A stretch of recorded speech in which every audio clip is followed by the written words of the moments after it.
Hello बच्चों, कैसे हो? Good morning. बेटा मैंने कल आपको टॉपिक कराया था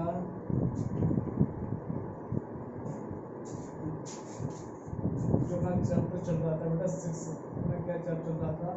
चैप्टर नंबर 6 चल रहा था, दहन व ज्वाला। दहन व ज्वाला।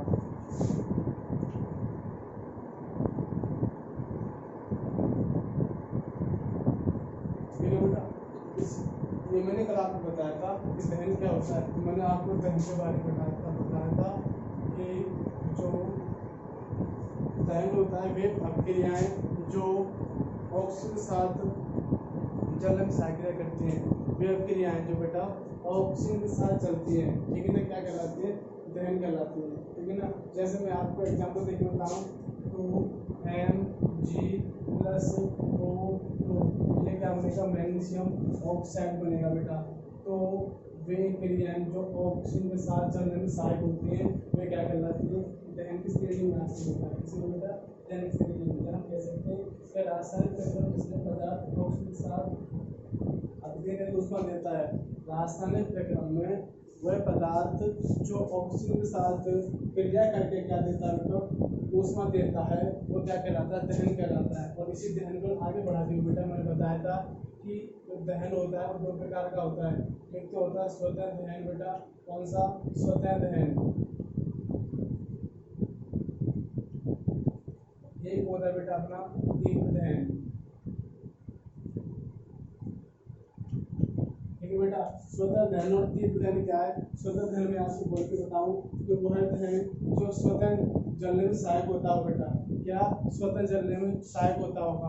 वो क्या रहता है? स्वतः, जैसे आपने देखा होगा कि विभिन्न जो चट्टानें होती हैं उनमें, या फिर हमारे विभिन्न जो बाग बगीचे होते हैं, विभिन्न जहाँ पे घने जंगल होते हैं, उनमें क्या होता है? गर्मी के टाइम में बेटा वे आपस में टकराती हैं। जब गर्मी के टाइम में बेटा जब उनकी पत्तियां आपस में क्या टकराती है तो उनमें क्या होता है? घर्षण होता है, और घर्षण से क्या होता है? हम क्रिया होकर और क्या है? वो जलने लगती है। स्वतः क्रिया करके क्या बेटा? वो जलने लगती है। तो वे किस में आती है? स्वतः दहन क्रिया में आती है। तीव्र दहन, वे दहन जैसे आपने देखा होगा कि जो गैस होती है ना, वो तीव्र दहन की श्रेणी में आती है। जो भी गैस जो होती है जब उसको जलाते हैं तो किसमें आती है बेटा? तीव्र में। और तीव्र के साथ ही जलने के बाद वो लौ के साथ जलने लगती है। तो ये होता है बेटा तीव्र दहन और स्वतः दहन।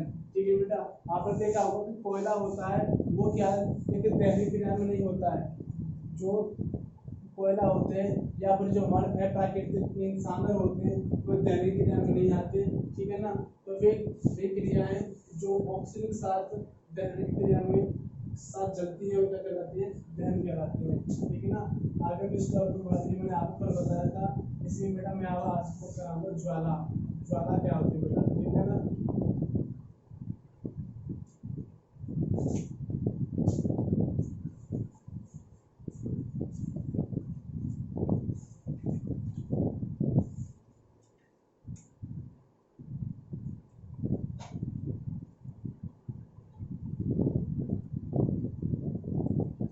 एलपी ज्वाला का प्रक्षेपण कीजिए कि आप ज्वाला का रंग बदल सकते हैं। मोमबत्ती की ज्वाला का रंग कैसा होता है?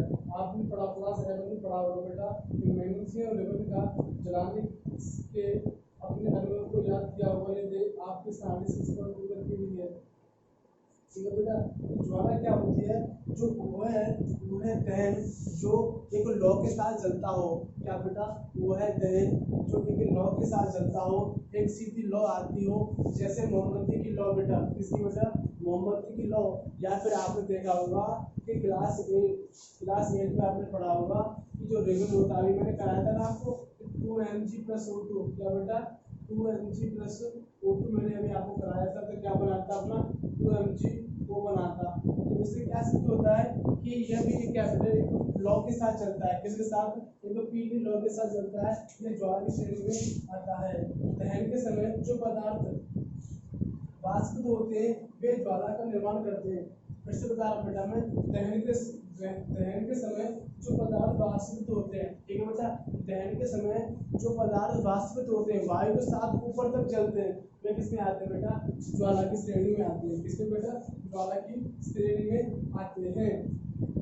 दहन के लिए मिट्टी का तेल और पिघलती हुई मोमबत्ती के साथ साथ ऊपर उठते और दहन के समय वाष्पित होकर ज्वाला का निर्माण करते हैं। इसके विपरीत लकड़ी का कोयला वाष्पित नहीं होता। ठीक है बेटा, जो लकड़ी का जो कोयला होता है वो वही के वही चलता रहता है, वायु के साथ नहीं चलता। जो लकड़ी का कोयला होता है उसमें गर्माहट तो होती है लेकिन वही के वही चलता रहता है, तो वो जो ज्वाला के साथ या लौ के साथ नहीं चलता, इसलिए वह ज्वाला की श्रेणी में नहीं आता।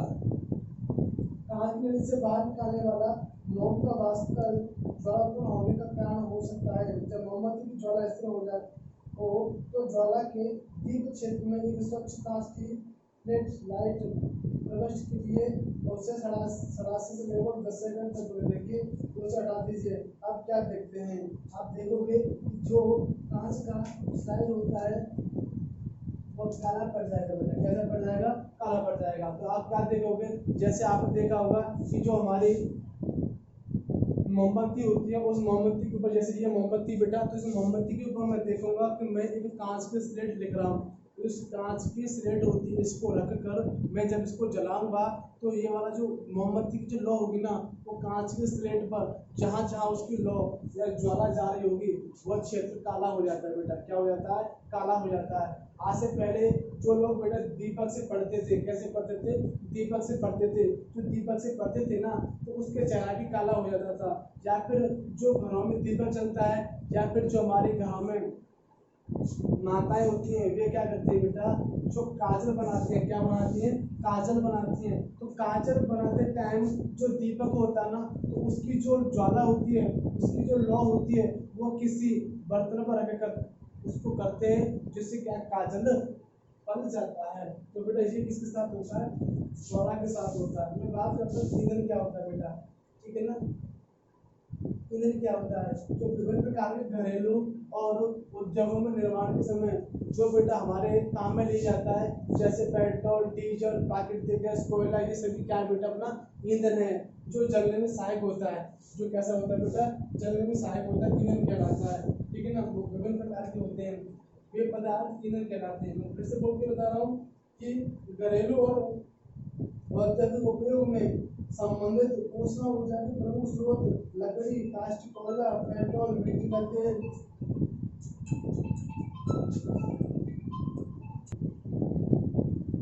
ठीक है बेटा, मैंने बताया था आपको भी दहन क्या होता है। तो दहन वे प्रक्रिया होती है जो बेटा जलने में सहायक करती है।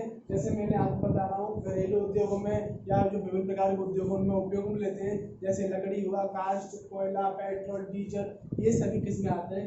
ईंधन की श्रेणी में आते हैं। किस में आते हैं? ईंधन की श्रेणी में आते हैं।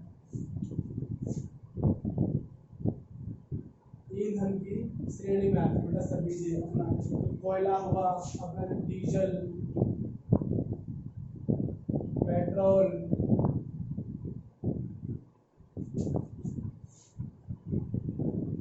लकड़ी, ठीक है बेटा, विभिन्न प्रकार के जो कि क्या जलने में सहायता करते हैं। ईंधन की दक्षता क्या होती है बेटा? आप देखोगे ये सभी क्या ईंधन कहलाते हैं। अच्छा ईंधन हुआ है जो सहज उपलब्ध हो जाता है और यह सस्ता होता है और वायु में सामान्य दर से सुगंधपूर्ण चलता है। यह अधिक मात्रा में ऊष्मा उत्पन्न करता है। यह जलने के उपरांत कोई अवांछित पदार्थ नहीं छोड़ता। संभवतः ऐसा कोई भी ईंधन नहीं है जिससे एक आदर्श ईंधन माना जा सके। ठीक है बेटा, अर्थात बेटा ऐसा कोई स्वच्छ ईंधन नहीं है जिसको हम आदर्श मान सकते हैं कि ये एक आदर्श होता है बेटा, जिसको हम अच्छी प्रकार इम्पोर्टेंस दे सकें या महत्वपूर्ण कह सकें कि ये वाला ईंधन है, इम्पोर्टेंस है। तो ऐसा कोई ईंधन नहीं हुआ जिसको हम क्या कह सकें बेटा? आदर्श मान सके। क्योंकि विभिन्न प्रकार के ईंधन होते हैं, ये सभी क्या करते हैं? जलने में सहायता करते हैं। ईंधन की दक्षता क्या होती है बेटा? मैं आपको बताऊं ईंधन दक्षता। तो किसी ईंधन के 1 किलोग्राम के पूर्ण दहन से प्राप्त ऊर्जा की मात्रा उसका ऊष्मा कहलाता है बेटा। किसी ईंधन के 1 किलोग्राम के पूर्ण दहन से, ठीक है बेटा, जैसे सपोज करो किसी ईंधन की दक्षता,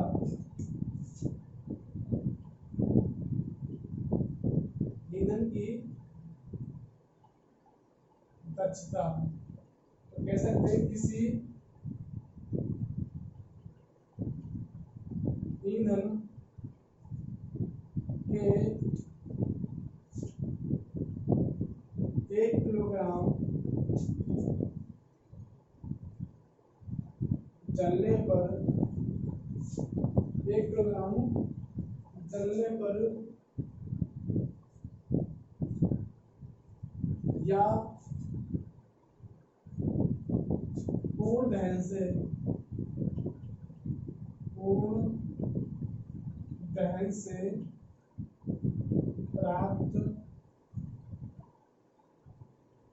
प्राप्त ऊष्मा को ईंधन की दक्षता कहते हैं।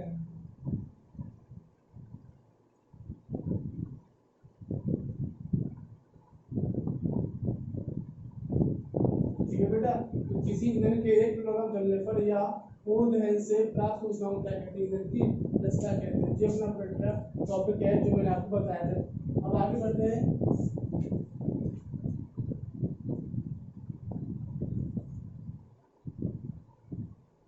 देखिए बेटा, अभी तो अपना टॉपिक हुआ किससे दक्षता क्या है। अब मैं टॉपिक ले आ रहा हूँ किससे हमें नुकसान क्या है, इससे क्या क्या नुकसान बेटा। तो अपना पहला नुकसान क्या बेटा, ईंधन का बढ़ता हुआ उपयोग पर्यावरण का हानिकारक प्रभाव डालता है बेटा। जितने भी ईंधन का हम डेली उपयोग कर रहे हैं ना, वे हमारे पर्यावरण को क्या कर रहे हैं बेटा, प्रदूषित कर रहे हैं। और आप भी देख रहे हो डीजल पेट्रोल ना बेटा, जितने हमारे इस शहर में वाहन चलते हैं, किसी भी शहर में वाहन चलते हैं, तो बेटा वाहन क्या करते हैं, वो छोड़ते हैं कार्बन मोनोऑक्साइड। क्या छोड़ते हैं बेटा, CO छोड़ते हैं, जिसे क्या कहते हैं आप, कार्बन मोनोऑक्साइड बोलते हैं। और ये क्या करती है बेटा, हमारे वायुमंडल को नुकसान पहुंचाते हैं। तो जितने हमारे ईंधन होते हैं वे सभी ईंधन क्या करते हैं, वायुमंडल को नुकसान पहुंचाते हैं। ठीक है बेटा, आगे मैं बात करूं कि लकड़ी हुई, कोयला और पेट्रोल जैसे कार्बन ईंधन बिना जले कार्बन के कण छोड़ते हैं, जो सूक्ष्म कण खतरनाक प्रज्वलित होते हैं। ठीक है बेटा, लकड़ी, कोयला और पेट्रोल जैसे कार्बन, तो लकड़ी हुई, कोयला हुआ, पेट्रोल, ये क्या करते हैं बेटा, जल के कार्बन छोड़ते हैं बेटा। क्या छोड़ते हैं, कार्बन, जो मैंने बताया था भी, ये छोड़ते हैं। और इससे क्या बेटा, हम जो सांस लेते हैं ना, और सांस लेने से हमारी विभिन्न प्रकार की बीमारियां उत्पन्न होती हैं। आगे, ईंधन का अपूर्ण दहन कार्बन मोनोऑक्साइड गैस देते हैं, अत्यंत विषैली गैस है। बंद कमरे में कोयला का जलाना खतरनाक होता है बेटा। आप कभी भी जब बंद कमरे में, लोग बाग क्या करते हैं कि जब सर्दियों में क्या बेटा, बंद कमरा करके उसमें क्या डालते हैं बेटा, वो कि अंगीठी टाइप की एक वो रख लेते हैं, उसमें कोयले को डाल देते हैं, और वो क्या जलता रहता है। क्यों, वो क्यों करते हैं, क्योंकि बेटा जिससे क्या अपना जो कमरा है ना, वो गर्म हो जाए। लेकिन ये बहुत खतरनाक होता है, क्योंकि आप जानते हो कि जो कार्बन होता है वो O2 से क्रिया करके एक तो CO2 बनाता है, एक बनाता है कार्बन मोनोऑक्साइड, जो हमारे शरीर के लिए बहुत ही हानिकारक है। तो बेटा ये आपका चैप्टर आज लगभग समाप्त हो गया। ठीक है ना, अब कल हम पेड़ पौधे जंतुओं का सर्वेक्षण कराएंगे। ठीक है बेटा, तो आपका ये चैप्टर था दहन और कोयला, बहुत ही चैप्टर था, छोटा चैप्टर था। तो मैंने लगभग 2-3 दिन में ये आपका चैप्टर पूरा करा दिया। वीडियो कैसी लगी, अच्छी लगी होगी तो मेरे को बताना। Thank you.